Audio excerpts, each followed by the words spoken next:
भिवंडीतून एक मोठी बातमी येते। भिवंडीमध्ये धोकादायक इमारतींचं तोडकाम सुरू असताना इमारतीचा काही भाग हा कोसळलेला आहे। या घटनेचा एक सीसीटीव्ही आता समोर आलाय। 19 जून रोजी ही दुर्घटना झाली होती। सुदैवानं यात कोणतीही जीवितहानी झाली नाही, मात्र ही दृश्य आपल्याला विचलित करू शकतात। भिवंडीतली ही घटना आहे आणि साम टीव्हीवर या घटनेची आपण ही एक्सक्लुझिव्ह दृश्य पाहतोय।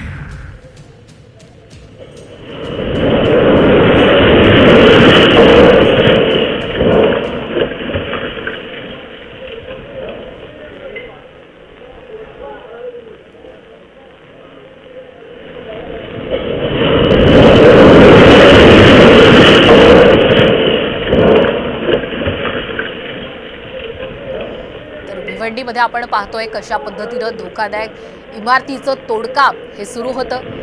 याच इमारतीखाली एक व्यक्ती बोलत असल्याचं या दृश्यांच्या माध्यमातून आपण पाहू शकतो। मात्र हे काम सुरू असतानाच इमारतीचा काही भाग कोसळला। सुदैवाने यात कोणतीही जीवितहानी झाली नाही।